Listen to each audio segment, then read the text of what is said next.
Hey, everybody. So this will be the last time that we probably see you guys in 2021. And today we're just going to kind of recap some of our biggest takeaways and review some of probably the biggest, we'll say biggest events, and things that have happened throughout the year. And maybe if we cover that fast enough, we can talk a little bit about some goals for 2022.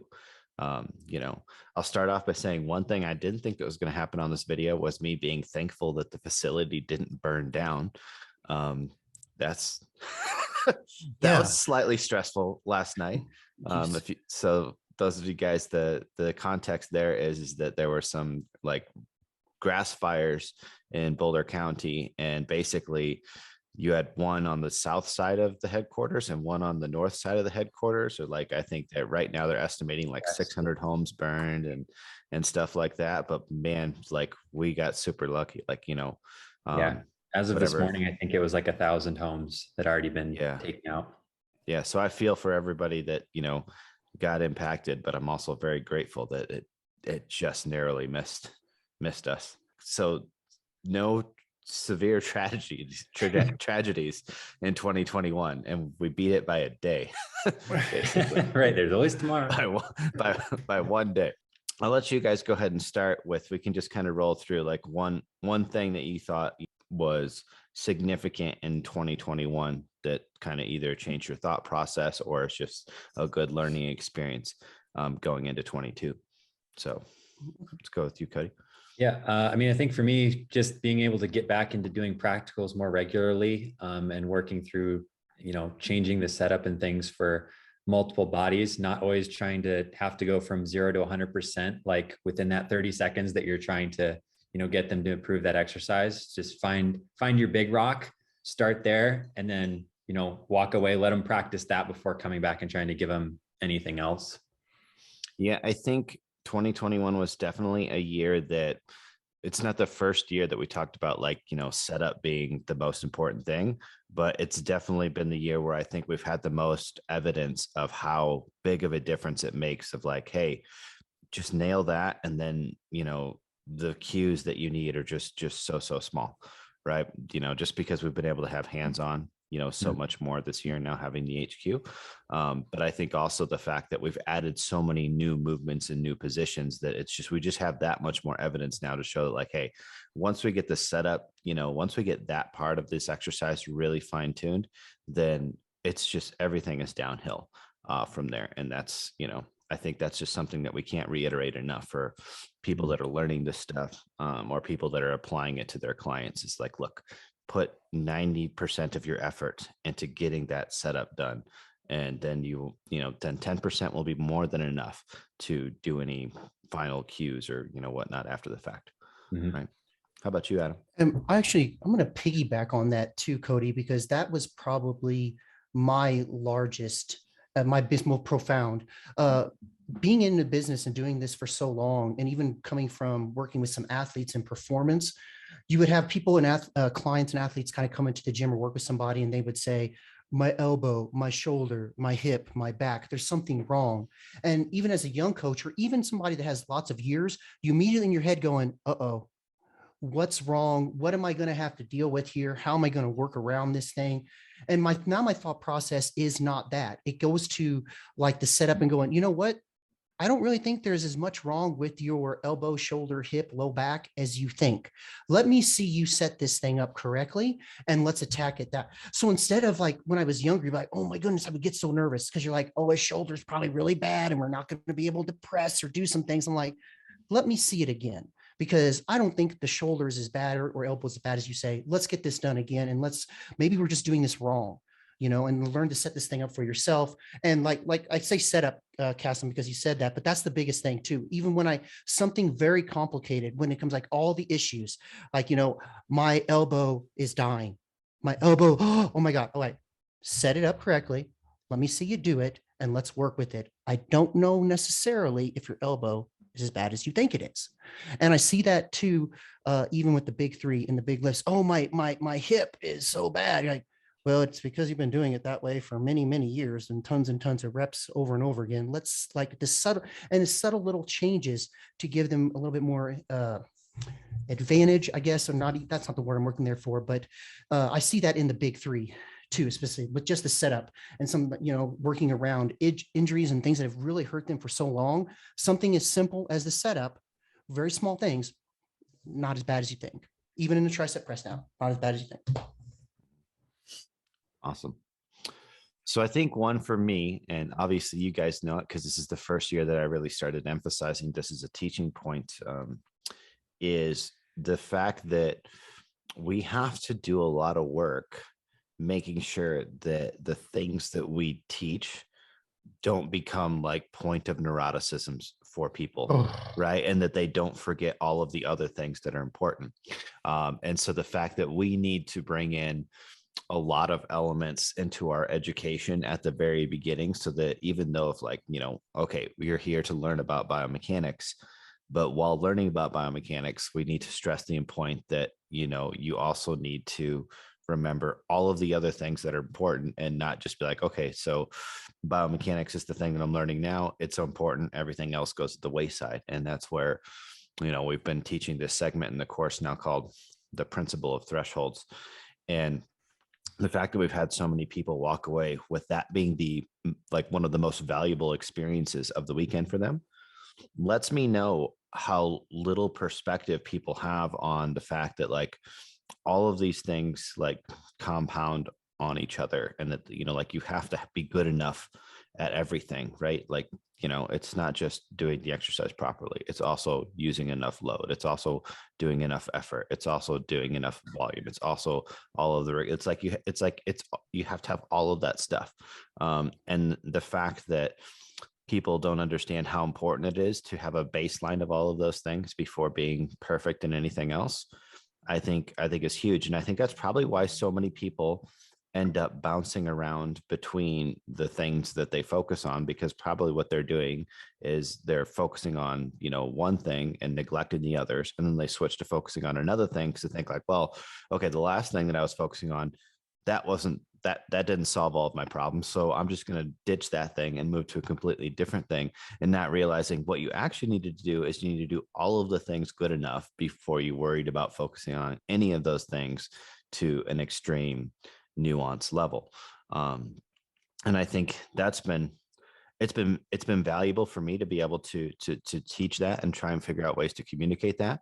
But it's also been eye-opening to me that even though I thought this was something that we needed in the curriculum, I didn't realize how badly we needed it in the curriculum. Like it's one of those things where it's like, common sense isn't that common.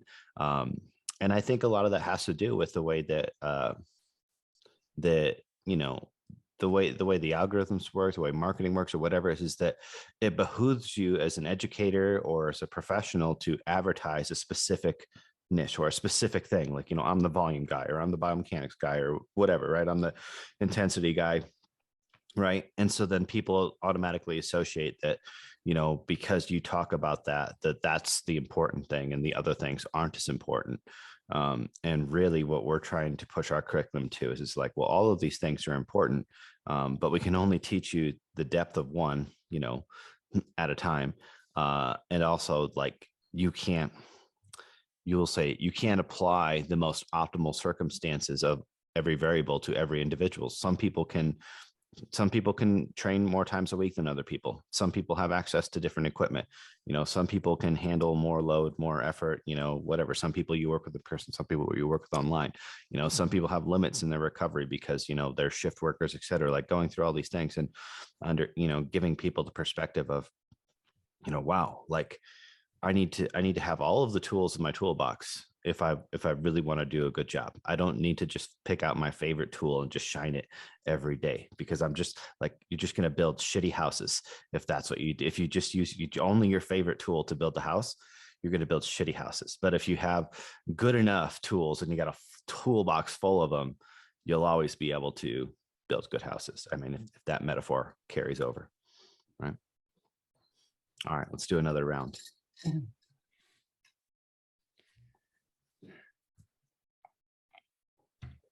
You got another one, Cody? Oh yeah, I'm sure I can think of one. All right. If not, I mean, yeah, we can roll. Yeah. let me go ahead, Cody. Go ahead.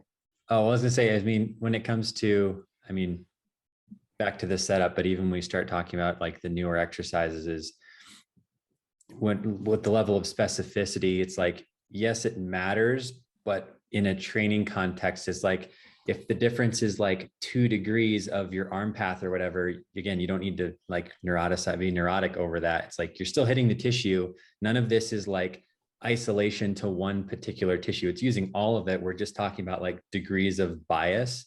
And I think sometimes that gets a little lost in translation when you're like, oh, it wasn't this. So, that's completely wrong. It's like, well, you're still training that tissue. Could it be a little more specific? Maybe, but you're not wasting your workout necessarily just because your arm path isn't like absolutely perfect to what it, should be. So, not getting, again, too caught up in those little things, and understanding that, like we said, with the threshold, is like, you still have to be able to work hard. If you're focusing so hard on the minutia that it takes away from your output and intensity and all the other things, you're actually making yourself worse off trying to be more specific in those cases, I would think. Yeah, we had one of the students you reused a quote in his testimonial is that like, it's not bullseye or bust. And I think that's a good one for us to use. Like, it's like we're giving people the tools to make exercises increasingly more biased, but like, as long as you're moving in that direction, you're good.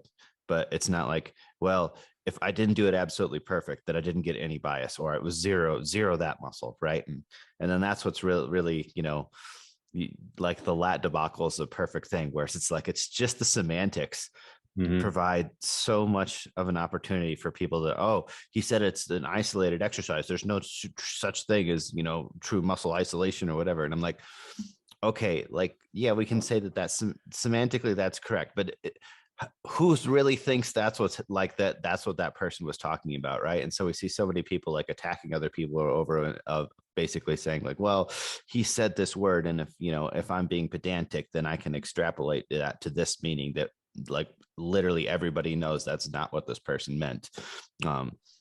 And I think that makes it into people's thought process too, then, right? This is like, people do that and they're like, oh, so if I don't do it like this, then I'm no longer getting iliac lats if I, don't, like, if it's not like the absolute perfect, thing or whatever. And I'm like, oh, so now that there's pull arounds, does that mean that pull downs are not good? And it's like, no, pull downs are still good, right? And if elbows are down, does that mean that if your elbows are up, that your chest works zero? It's like, no, that's not what that means, right? So I think people don't want a continuum. They don't want a gray area. They want black and white of like, this exercise, like this one, you hit this, you get it to this level, and then it does exclusively that. But if not, then it just does something completely else. And it's like the post that I've done like 1,500 times with like the RDL and the degree of knee flexion. People are like, so which one's the RDL, right? Is it the one with the more knee bend? And I'm like, Yeah. or what? I'm like, or they're like, that's not an RDL, it's a straight leg deadlift, or it's the knee is too bent or something. I'm just like, you missed the point. Yeah, it's like, it's whatever you want it to be. That's the point, right? If you want more hip flexion, bend knees more. If you want less, then bend knees less. Like, and there's this whole like continuum in there, right? And people are like, yeah, but which do I do? Do I keep my knee bent, or do I like keep like, I'm like, I want to be, well, it's 62% of this one, if it's a Tuesday, and whatever, like, it's like, just, yeah, people don't want to have to think. And that's why I think those black and white and those absolute things are there. And I think that creates an unhealthy attraction to wanting an exercise to be an absolute on or off, right? Like, this is 0 lats and this is 100% lats, or whatever it may be, right?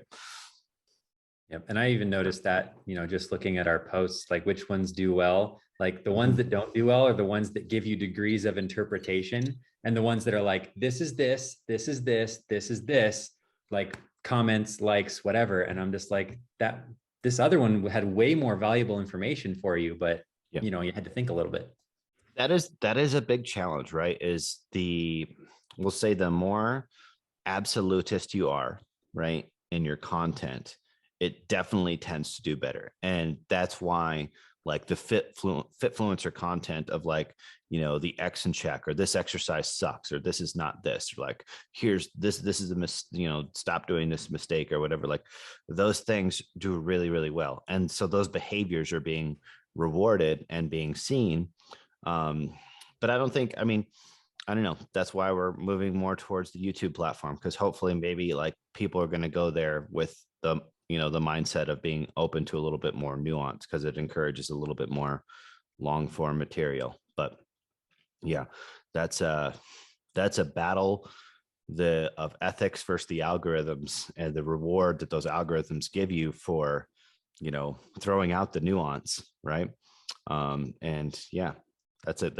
So we'll put it this way. That's me being slightly empathetic for the people that are making content like that, because they're getting such a reward from the algorithm for making that type of content.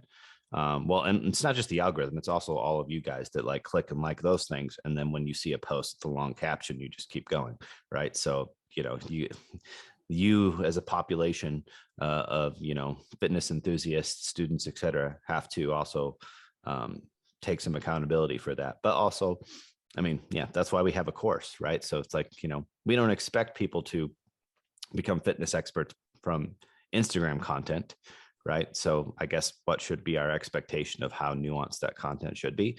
And again, I think that's an area where people can get, you know, they can start throwing mud at each other, because they're like, oh, well, hey, you know, this person didn't cover these nuances or whatever. And I'm like, I've had plenty of posts where I've used all 10 of the slides and the max caption, and I've written some stuff in the comments, and I don't even come, like, not even close to like covering the nuances needed for that, you know? And like you said, those posts do you know, they do terrible. Like our research posts usually do terrible, right? Like we're like, hey, look, we provided actual evidence of this. And then, you know, people are like, oh, who cares? Like, just give me somebody half naked and give me a green check and a red X, please. That's all I want to know. Where's that one at? Where was that one at, Kassem? Which one was that? That's the one we want to like. Or you always get that one guy who's like, just train hard and it doesn't matter. And you're just like, all right, what, you know, have a nice day. Yeah. And you're like, so why did you waste the 15 seconds? You could have got another hard rep in, and instead you wasted it reading my Instagram caption. So, all right, Adam. Actually, one I personally like, I started probably halfway through the year that I started to really notice this and try to talk about this with my clients, and even at our practicals, is the idea of practice. Like, you know, when you work with a competitive lifter, you're like, hey, I want to see things done over and over again. I want these things to look well. And then when I was training lats and with our all new pull arounds and stuff, I'm playing on with them in my own training, and I would figure out like, okay, each session, I'm just going to get better at this and get better at this. And even within stimuli, I would notice, and Cody, you'll notice, probably remember this too, like even within certain stimulus of doing lats, I would get good at like pausing in the short position, change stimuli and go to neurological. And now it's really heavy. I'm like, whoa, this is a different animal here. Like I got to like learn here. I got to practice again. I got to get better at like heavy loads. So then I was like, with all my clients, I'm like, you guys need to practice this stuff like over and over again. Like I don't think we'll ever be to a point to where you're not trying to improve the way that you're doing this thing every session. Like really, you want to be better every session. Now, and I'm not just saying more load, just sometimes repeating loads and getting better at doing the movement. And these things that we're saying when people come to our camps, we're like, hey, this is an idea. And if we give you an idea of what perfect is or somewhere close here, but your job is to go home and practice this session after session after session. And that's what's going to lead you to success. So I really noticed that with people like going in, besides just doing more weight or one more rep, it's like just sometimes doing it again and practicing everything, that all the movements, even from freaking calf raises. You know, oh, I don't like that movement. Okay, I know it's hard for you to lay on the ground and do a psoas cable leg raise. I get it. It's not the most fun thing that you can do when it comes to lifting weights. But I'm telling you, if you actually sit there and try to get better at it, I'm not saying it's going to be the most motivating thing ever and you're going to love it. But after a couple of weeks, you're going to start to notice other things like, hey, you know, my hip hinge seems to get better. And that little like pain thing, it kind of goes away. I'm like, yeah, thank you for taking the time to practice and work on improving your psoas. Is it that thing where I lay down on the ground? Yeah, that. That's helping. So then all of a sudden there's the motivation, right? So those types of things of actually sitting down and working on all the movements and trying to do them correctly. And like Kassem, we even talk about like the setup and getting that correctly. Working on that, when you get the setup correctly, there is no real thought process. You go, right? You're not like, oh God, do I do my arm this way or that way? You're like, actually just grip it and kind of rip it and go. And people work on that day after day and session after session. We have, like, I tell myself, I have to remind people we're not just going in and doing things. You have to practice and try to get better from session to session to session. Even if it's the same load on something complicated or hard to set up and figure out sometimes, you're going to have to practice these movements and you will get them, I promise. So that's one thing that I've really been harping on, like, oh, hey, like Cody, how many people we see and you're going like, oh God, there's like 5 things going on here, like maybe 6 things. And you're going, okay, wait, here's your big, what'd you say? Your big rock, your big thing. You're like, work on this. Well, how's everything else look? Work on this. Right there. just focus on this for a couple more sessions. All right. Over and over again. I'm telling you that's a big thing with what we teach it in the movements. It's going to take practice. What I say to all the practicals, somebody gets it and they're like, they just hop into it and they start going, look good. How's that look? And you're like, dude, if you got that for the first time ever, you'd be the first one ever to do it. If you just can hop in and do it that easily, this is the first time ever. 10,000 reps, bud, and you got it. So practice. I'm gonna change my next one to piggyback off of that one from a psychological perspective. And this is something that I definitely think, like, I've noticed more this year, but also more now that we're getting, like, the business has grown, that we're getting more people that are new to N1 coming to these events, right? It's not the people that have been following me for, half a decade. It's the people that, started following us 6 months ago, et cetera, that, are starting to come to these events. It's just that there's a big difference in the number of people that come in that are comfortable being uncomfortable. Right. And I mean that from like an effort standpoint, and also like, like you said, the exercises, they may not be the ones that you're the most excited about doing, but sometimes you have to do exercises that you don't like because it's the outcome that you're going for. Right. Like split squats and are not liked by anyone. Like nobody likes split squats, right? Right. Like nobody likes split squats. Out, we're gonna knock them out. Yeah. But so I mean, and like, Adam, you were a Poliquin student, right? So I mean, in our younger years, we did every single type of split squat, and it was supersetted with other types of split squats, and just like, heavy. Heavy with straps and serious. Yeah. And I had this conversation with Joey the other day too, about like, how he misses like taking his clients through some of those just like ridiculous training sessions that we used to program, and I'm not saying that like we need to go back to like just like, just destroying people, but like the number of people that have never trained really hard, right? Or never ground out like 6 months of doing a movement that they freaking hated, because that's what what it was going to take for them to succeed. Now, everybody's, shy away from failure, shy away from pain, spend all of your time, focusing on mobility, recovery, doing, basically it's like we've found a way to occupy the gym and occupy that we'll say that space in our day with things that aren't hard work, when it used to be, it was all about hard work. And now it's like, cheers without the bar. It's cheers. It's a cheers episode without the bar. You got people just hanging around equipment, they're not drinking, they're drinking their protein shakes or their BCAs around, the squat rack or something. Yeah. Come on, man. And that's, like I said, it's not to say that like everybody needs to start like doing ridiculously hard, destructive programs and training to failure and whatnot. But I think more people need to learn the balance. I think the pendulum has swung too far in the other direction now. I mean, clearly the stuff that, that we were doing, like taking taking your beginner person, like, oh, they're going to do their first hypertrophy cycle or whatever. Like, yeah, cool. 6, 12, 25, or like, something, Yeah. retarded, front squat, back squat, heel elevated squat, like all in a row with no rest. Like, yeah, that's probably not a good way to train, not very efficient, especially if you have machines.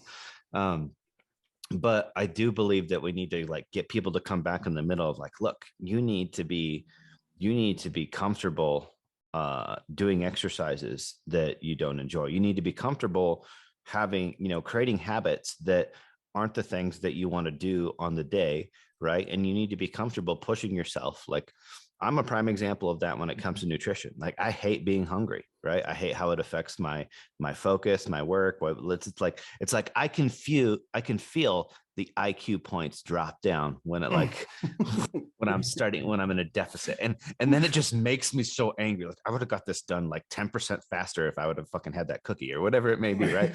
So, and then who knows, maybe it's a self-fulfilling prophecy at that point. But it's the same thing. This is like, okay, I have to be like, look, if I want to kill the dad bod, then I have to be comfortable with the fact that like, look, there's going to be days where I'm just not going to be able to work as long, right? And I'm just not going to be able to work as fast or whatever. And so I have to prepare for that. How can I organize my day better to use my mental energy more efficiently or whatever? How can I place my workout, my training, whatever, what type of things is there anything I can do from a supplement perspective, a training stimulus perspective, et cetera, right? Can I, try and get that extra hours of sleep? Can I use my, my light or my sauna or like whatever the hell else, like as a hack of like to give me just that 1 or 2% more back that I lose, from being in that deficit? And that's what people need to figure out is like, okay, you need to be comfortable being uncomfortable, but you don't need to be unnecessarily uncomfortable. What you need to do is figure out how do I, we'll say, minimize the discomfort I need, but not be adverse to discomfort, if that makes sense. Mhm. So, Yeah. okay. Long rant tangent there.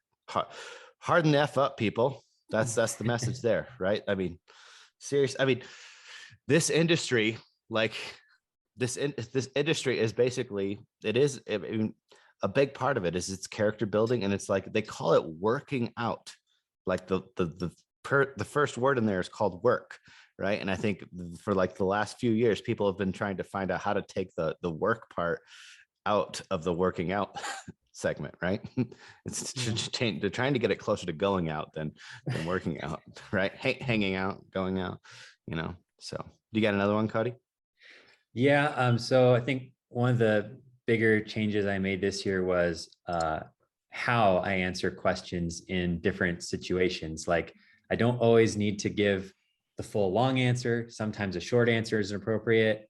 And then sometimes I need to get them to answer their own questions. So example being, we have students that will ask questions on certain units or whatever in the course, and they ask a question. I'm like, I know that answer was in the unit you just watched. So rather than just being like, here's the answer, be like, well, did you watch this part in the video? Or, have you thought about this? Or why would you not do X? And get them to start to learn to answer their own questions. Because while it takes a little bit, maybe sometimes more of my time, it's more beneficial to them and it's more helpful for them in the long term, because we need to train them, or train anybody really, to take the time to stop and apply some critical thinking skills rather than the ask someone now button and just give me the answer. It's like, teaching them how to fish rather than giving them the fish.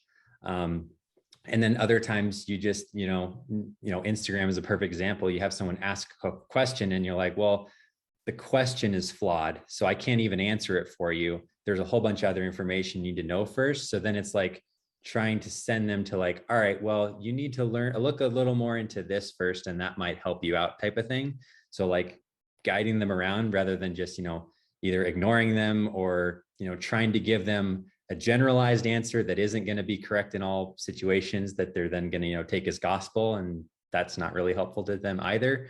So yeah, just, context specific how I address questions and answers has been a big change I've been trying to make. Yeah, the goal is always to, teach a man to fish rather than give him the fish, right? But I think that metaphor is getting lost because right now, we have a society now that doesn't realize like where the fish come from. They think they just spontaneously appear in the store, and that's how that's how it happens. It's like, what is this whole process, right? I can't remember. I think it was like a Tim Pool episode or whatever, where he was talking about a Twitter debate, right? Where, he was talking about the supply chain farmers and all this other stuff. And some dude was just like, I don't understand the problem. I'll just get milk from the store.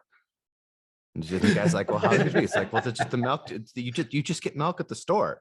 It's just at the store, right? Like, yeah. So muscles are at the gym. Yeah, that's there's at the gym, right? Fat loss, just all you gotta do. Yeah, just show up. Just show up. That's what the big guys do. That's they say, right? Like half the battle is just showing up, right? So, like, half the battle is just opening the Instacart app on your phone. It's all that it takes.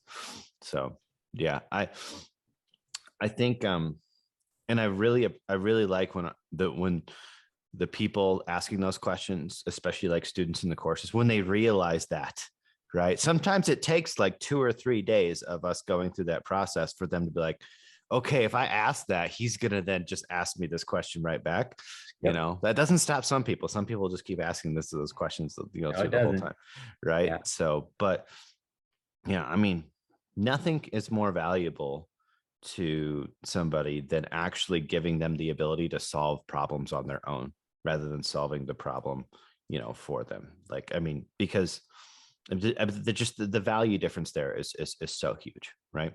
So, all right. Well, I think I was gonna say, I think it's good for like the clients that I do that to too, because they're in the habit of just answering the questions of their clients. So it's like, if I do that to them, they're going to pick up on it and maybe start doing it to their clients and save themselves a bunch of time by training their clients to think about stuff too. So. Yeah, for all of you guys that are trainers out there, like, look, if it's something that you can answer like that like, whatever, then stop answering that question in emails and start making, start referencing an article and making an article.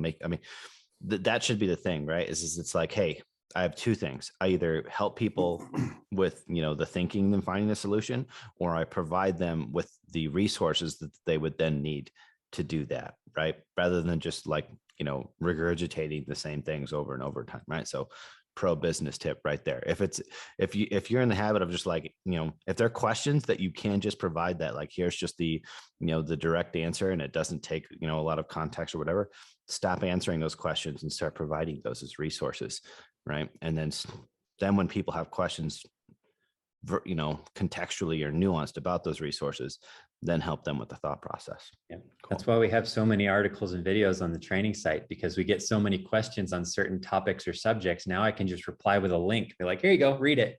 And then they learn, oh, maybe I'll just try looking on the site first. Yeah. Cass, I have one, and you know what, it can probably play off a little bit of what we were talking about originally. So, but I've said this and I've said this before, but even this year, I really have noticed it even more. And it is the power of the program. And Kassem, being an old Pelican practitioner, to when people come at you and you're always like, oh, that's a pretty in-depth thing. What does Joey always say? You got like, oh, they have like cancer of the arm or something. It's like everything is wrong. You're like, oh my gosh, what's going on here?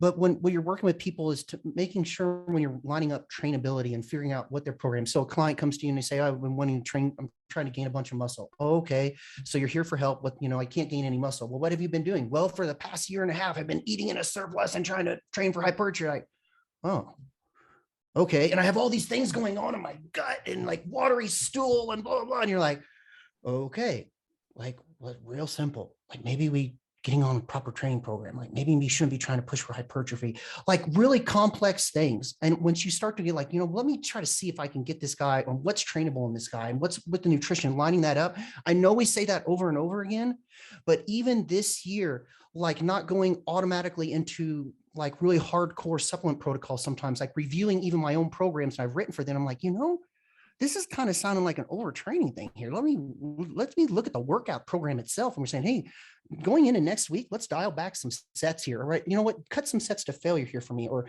hey, let's change this rep range or add rest here.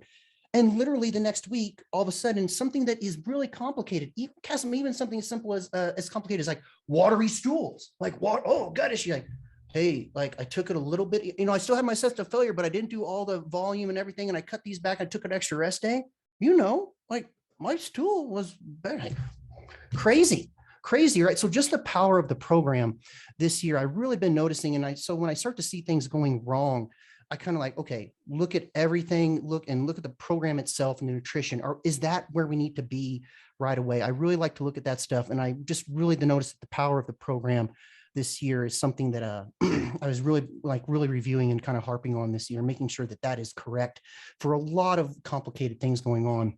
Sometimes I'm like, okay, got to get this trainability lined up and get this program right for this person where we need to be right now, where we want to go. So that's a big one for me. Every year that seems like it's more and more, it gets my program, my evaluation gets more and more like that. Like, let's make sure that this is lined up. It's like one of the top priorities when things are not going well, or something's like there's a big cluster and everything's like, what's going on? Let's look at the program. Look at the program, look at nutrition. Are we where we need to be right now? Big eye opener, big one for me. So I think a good analogy for people would be, as you get better at writing programs for a specific stimulus, right? Like you're getting better at like kind of pushing the needle for that stimulus. Yeah. So think of it as, like an RPM, meter or whatever. So, I mean, ideally where we want to be is we want to be as close to red line as possible, meaning that we're driving as much stimulus without going over. But the better you get at getting really close to red line, then the less room there is before you push over into it, right? Yes. Yes. Because it's like you start to learn, like people that take our courses, they learn like, okay, how do I get more of it in exercise? And there's the biomechanics and technique aspect of that. And then there's like, well, okay, what about using different resistance profiles and tempo? And so like, a lot of people, especially like in the evidence-based community, they look at one of these variables and be like, oh, we did 12 weeks and, this person did this one variable and they didn't, and it wasn't that big of a difference. But when you start adding in, 10 or 12 of these variables compounding on each other, it's like your ability to then drive that specific stimulus is huge. Right. And so I just think the thing is that people just don't understand how big of a stick they're swinging with when they start adding up all of those variables, right? So it's like, okay, so what you've done is, you've loaded up the car with jet fuel and nitrous oxide, right? But you've also at the same time decreased the size of the lane you're driving in now, right? And so it's like it's very important that you're driving in the right lane at that point in time, right? So I think, if I don't throw too many analogies on top of each other, there's like, just understand that when you get, the better you get at manipulating a program and the exercises to push a stimulus, just understand that like your ability to do too much becomes huge. Like we had this conversation with Joey back in, I think it was like 2019 or 2000, it was the beginning of 2020. It was I think it was during the beginning of the first lockdowns when we were all working here or whatever, whereas it's like, okay, you can't mix N1 principles with other people's programming principles, because a lot of the things that we do reduce the amount of volume that you need. And so if you're doing, so if you're doing all these things that amplify the effect of the exercise, effect of the reps, effect of the sets or whatever, but then you put it in the template of something else that's basically using a bunch of exercises that are, we'll say, a little bit less efficient or less optimal or whatever, it just ends up being way too much volume, and you just crush people, right? I mean, it's like I remember one of the simplest examples was like, okay, looking at something like the IRM, right? And the exercise selection you need for that or whatever. You do something as simple as you just choose a shitty exercise for what otherwise would have been a very mundane protocol that you could have, done easily a day or two later, ends up being something that you're like sore for like 10 fucking days, right? That's an example, Kassem. We've have a client that's been to our camp twice, right? And so his execution is just getting better and better. And over the holiday, he was traveling on his IRM and he goes, they had a leg extension, but it was a piece of junk and there was a line for it. So I just hopped in on leg press. I figured just get a little blood. He was sore for 3 days. Leg press versus leg extension. He was sore. I was like, oh, I'm so sore. Yeah. Right. A little bit more advanced client, but yeah, just that small change is like, well, yeah, that'll do it. Yeah. I remember because Austin and I did it. We did it one time and we did it with squats, like and we didn't even go close to failure at the end. And I was still just so beat up, right, for days after that. And it's like, it's like I could have done this. I could have taken like 6 of the 8 sets to failure on leg extension. It would have been less sore than than doing this, and maybe the top set was a 4 RAR or whatever. Like, it's like ridiculous how, I mean, we get a lot of flack, from people in the industry, that don't think that like you can bias these different stimulus or whatever, right? But like, I mean, the acute evidence that we have on some of these protocols is just ridiculous how big of a difference there is in some of these training responses. Yeah. Well, you know what? No, God, Kassem, we could do a whole hour on that alone, because you know what you see too is when people come to our camps or something like that, when you get some of these stimuluses that are outside of their wheelhouse. You can like, oh, you don't think it's different now, buddy, right? It kind of sucks. You suck at this. Like, I don't do this very often. Like, yeah, exactly. It's different, isn't it? Big time difference. So, one that I would like to go through, I've had a couple people ask this. So we added a couple slogans on some t-shirts this year for so that was one of the changes we made this year. Instead of just having our logo on the shirts, we put some slogans on there, and one of them is education over indoctrination. And some people I think it's pretty intuitive, but some people want like a little bit more of a description of what that means, right? And why that's basically why that was so important that we felt the need to put it on a t-shirt. I mean, one, that phrase is basically banned on Instagram, just FYI. If you put it in a hashtag, your account gets locked, etc. That's cool. So yeah, like indoctrination is like a banned word on there. Go figure. Free speech, everybody. Free speech. Yep.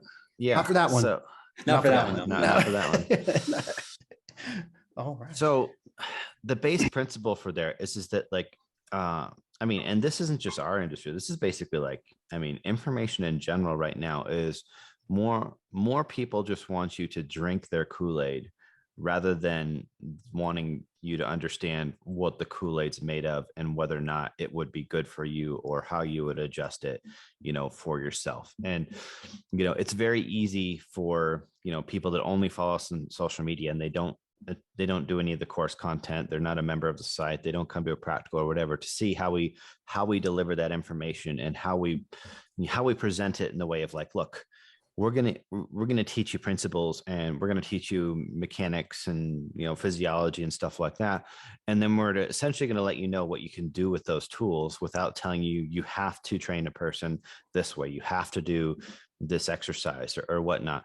For example, it's not even, I wouldn't even call it a debate or whatever, but like, the scuffle with, Doug Brignoli's, whatever his, Brig 20 system. It's just, it's just, we'll say it's not, the idea that you can just say, hey, here's these 20 exercises and they're the only 20 exercises you need. There's a whole bunch of issues that are wrong with that, right? And then you have other people that have a different thing where it's just like, oh, you need to hit this many sets, or you need to train, either this far away from failure or this to fail. Like there's so many things where it's people just want you to say like, hey, this is my methodology and that's the way that you do it. And that's where it's more of an indoctrination process. It's basically people just trying to pile evidence behind do things as I do, right? And we're essentially trying to build evidence of saying, hey, here's evidence so that you can understand why all of those things may or may not be a good idea, right? Because it's like, we're not intensity over volume or volume over intensity people. We're use volume and intensity appropriately and periodize it and individualize it, for the person, and the goal. And so we basically try and teach those principles. And I think, that's probably something that gets lost on social media or whatever, when we're like, hey, here's an exercise, or we have to talk about something simply, is not understanding, how much information goes into, there's a decision-making process, and there's a whole bunch, there's like 15 it depenses that could be added on those things, right? Like whenever we talk about front squats, that's always a favorite of mine for like the number of people that get super defensive about like, like an exercise or whatever. And it's like, so you want to sit here and you want to argue about all the it depends or whatever and stuff. But if you take our curriculum, you understand like, well, okay, what is the value of a front squat over a back squat, over a heel elevated squat, over a hack or a pendulum, and how do those things compare, right? And understanding that like, hey, all of these are tools. I just need to figure out which one of those tools is the most appropriate, right? And for a lot of people, they just may not have, like, not everybody's going to have a pendulum squat or a hack squat, or a leg press or whatever. And if you're training at home, all the people ask me like, well, I don't have this. What should I do? I only have this. And I'm like, that's all you have? Then use it, right? So that's exactly what you do. If you're unhappy with that, find a way to have more. It's that simple. Like you people, oh, I don't have a hack squat. And I'm like, well, you don't have to have a hack squat, but if you really want a hack squat, there's the problem that you solve. How do I attain a hack squat, right? Like it's that simple, right? I mean, if I can find a way to get my own hack squat built exactly the way I want it, then surely most of the rest of you can figure out how to at least attain access to a hack squat, whether that be at a gym, at a buddy's, buy your own, throw some shit out of the garage, whatever, rent. Like these are just logistical obstacles for people. And that's where it's like, if you focus on education, then you understand like, well, these are just problems. And I understand the principles of how to come up with a solution that works for me. Because for one person, that's going to be like, well, I don't have a hack squat, so I'm just going to do the next thing. Another person's going to be like, I don't have a hack squat, but I got a lot of money. I'm going to use that money to attain a hack squat, right? Or whatever, right? And like, another person's gonna be like, I don't have a hack squat or whatever, but maybe I can join a second gym, or I'm willing to drive 10 minutes further, or whatever it may be, or, I'm going to go to Lowe's and I'm going to buy, a whole bunch of fucking shit. And I'm going to figure out how to make like a suspended pendulum thingy or whatever in my garage or whatnot. Cause that's more feasible for me. That's my budget quad machine right there. So the education over indoctrination thing is basically us trying to provide the principles and the tools for people to choose their own path, make their own decisions, right? Like they don't have to write, like basically we're empowering people with all the information that they would need to disagree with us at any point, that they wanted to, right? Versus indoctrination is basically everybody saying, hey, this is what I believe, this is how I do it, and therefore that is the best. And and that's the majority of what we see in the industry, right? As most people are promoting their method, their system. And from a business perspective, you have to have a system, right? Like if you're trying to sell something simple, it has to be a system, right? Because that's the only way that you can simplify things, because you got to get rid of the context and the nuances so that it can be simple. And that's how systems work. Unfortunately, if your business is anything that has to do with human physiology or psychology or whatever, then simplification usually is not optimal, And so, so I'm not anti-system, other than as long as you understand the limitation of like, look, this may work for a certain person for a certain amount of time, but it's not optimal. So you can only use a system, if it's working and for as long as it's working. And you have to understand that there may be consequences that you pay on the end of that, whether that be, injuries or whatnot, or just inefficient usage of time and energy, et cetera. That's the cost of simplification. Right. I mean, that's just a cost benefit ratio of oversimplifying things. Right. And there's a cost benefit ratio of removing context and nuance, right, to simplify things. And there's plenty of people doing that.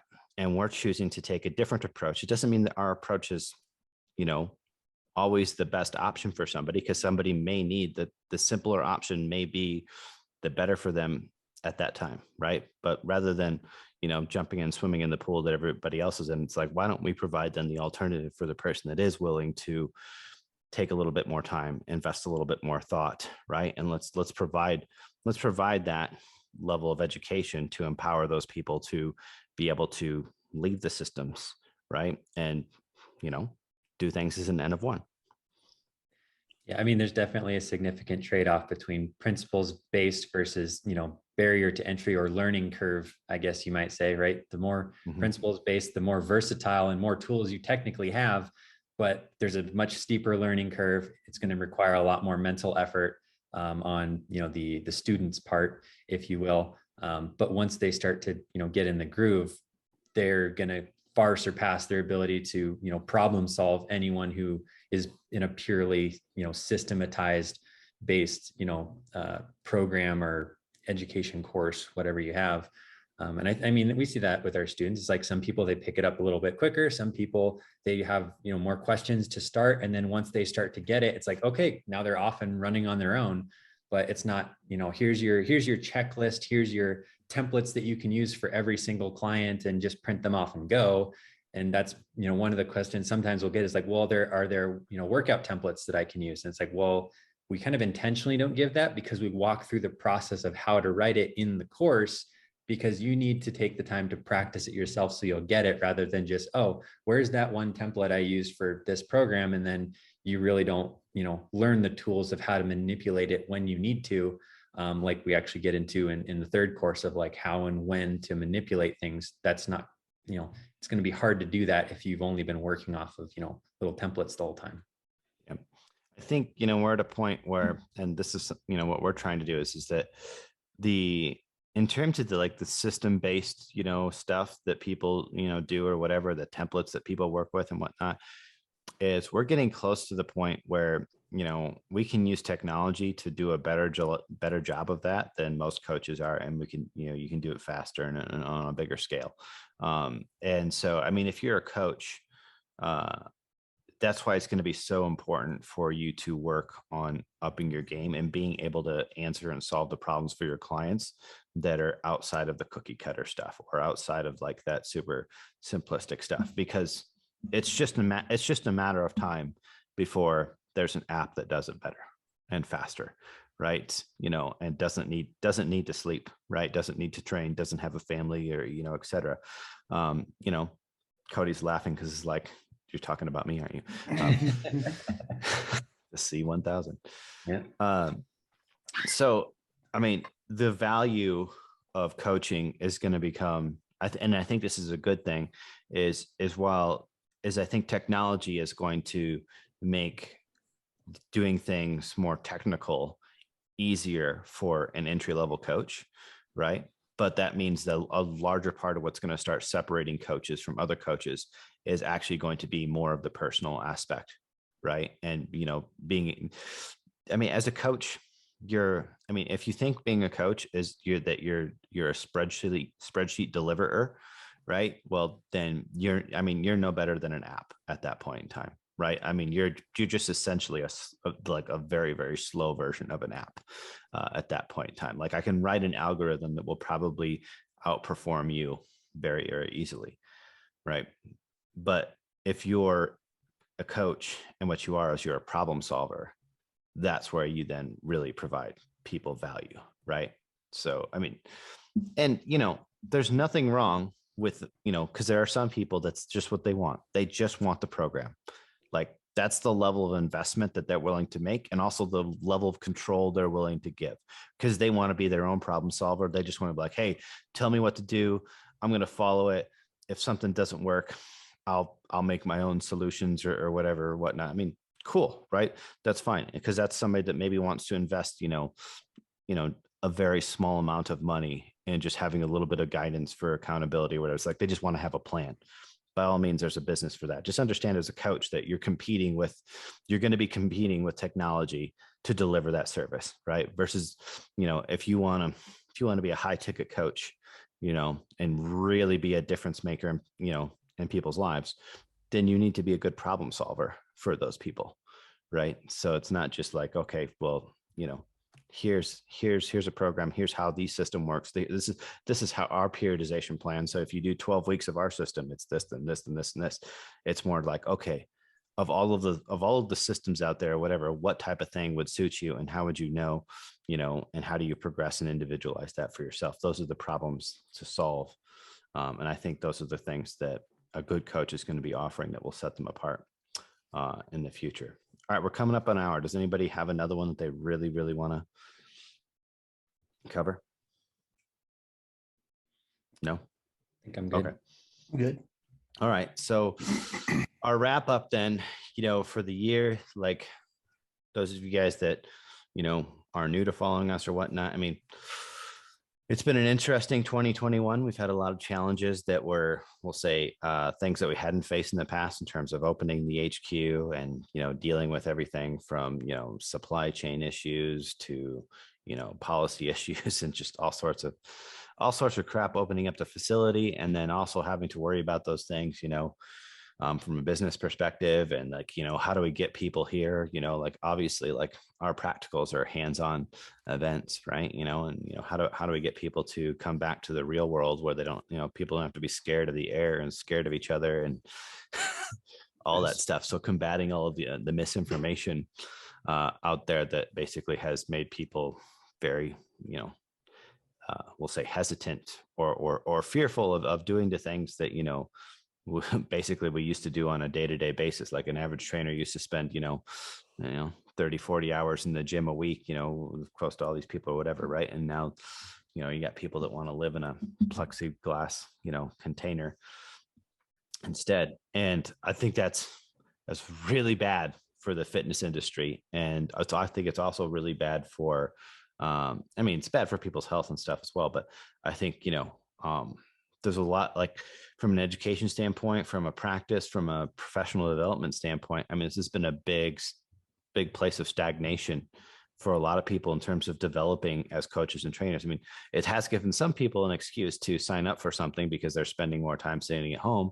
But I think you got a lot of people that have went from delivering a higher level service to then switching to online and now trying to, deliver more of a factory fitness type service and compete. And you got everybody that's trying to do the same things. And I mean, the thing with the low end level of fitness or whatever is like it's so scalable that like you can say like, okay, there's a huge market, there's room for everybody in fitness. Well, that starts to change when like when you can sell a program to 1 million people and it takes nothing else or whatnot, right? And I just think you get too many people that think that they're just going to walk off the training floor and then become a social media success and then be, just like, making millions of dollars and, traveling or, living in expensive Airbnbs while you just, sell these programs, or whatnot. And that's kind of like the 24-hour fitness model or whatever. It's like they just started popping up all over the place because it seemed like such a great idea, and then all of a sudden they just cannibalized each other. And I think we're seeing that, and people struggling. We're seeing that, and more people are just copying each other's content, and stuff like that now. So I encourage you guys not to completely abandon your high level like one-on-one stuff. You can always find ways to use a hybrid model, incentivize things or whatnot. And that's exactly those are exactly the things that or challenges that we're overcoming as a business as well. Right. Because we could have easily just been like, oh, we'll just start, we'll just make a whole bunch of programs and sell ebooks and like all of that stuff. Or we can try and find a way of like, how do we continue to provide the level of service and the quality of product that we want to in this current environment, right? And for some of you guys, that might mean changing gyms, moving, maybe developing a much more like resource-based online coaching system or whatever, right? So we're hoping in 2022 to have a virtual practical offering, right? So basically where we can provide as close to as good of a in-person experience as possible to all the people that, can't make it to the States, right? When and we can't, or I should say won't bother with the travel to those places right now, because if you're unaware, I'm not getting on a plane until it's like 2019 again. That's just that's my status there, right? It's like that's what, and so I know, like I don't want to be a hypocrite and then be like, but I expect everybody else to get on a plane, and come here, right? I mean, luckily we have the HQ that, is a pretty good, pretty good incentive for people to get on a plane and come and see all of the, fancy equipment and stuff that we got. But we're going to do our best to provide a better level or a better option for everybody across the globe that can't do the travel and stuff that they can now. And hopefully that will then motivate some of you guys to do the same thing. And instead of decreasing the quality of the product that you are offering to your clients or to your people, but to take on the challenge of how do I meet the times without sacrificing the quality. And so I think that's the thing I want to accomplish in 2022 the most, is like, not only do I want to improve the quality of what we already do, I want to find a way to be able to reach more people and overcome the obstacles that the times are giving us, and still be able to provide like an experience and a level of education and service that we can be proud of, right? Because that's always been my hesitation with, doing things exclusively online. This is like, can we actually get the outcome that I want, right? Can students walk away with the confidence and the understanding that we believe is representative of the material that we cover? And so that's our challenge. That's my personal challenge for 2021, is to solve that problem. So wish us luck. Well, I think the most important thing then is that, hey, thank you to everybody that's allowed us to get this far, right? Yes. We would not, yep. I mean, my running joke right now is the Rock's Iron Paradise is, kind of like, a 24-hour fitness in a tent compared to what we have right now. So, yep, like he only has one pair of cast handles, just for reference. We have a lot more.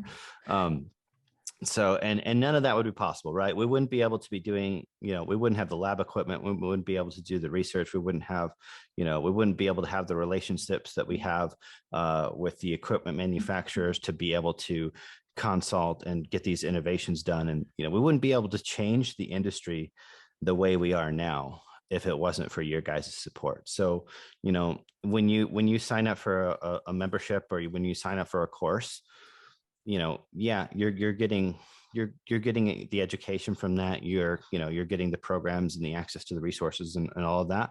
But you guys are also like, you probably aren't super familiar with what we do, but basically we put almost everything back into the business that we can. And so you're supporting our research, and you're supporting our ability to, innovate and be better every year. And so I'm extremely grateful for that, because it started to pay huge dividends the last couple of years in terms of what we could do. So, we would not be in the situation we are, given, everything that's happened in the last 2 years with, the economy and lockdowns and all that other stuff, if it weren't for your guys' support to give us the ability to continue to innovate and continue to do research and those things during this time. So thank you, everybody. And Thank you, have guys. a wonderful new year.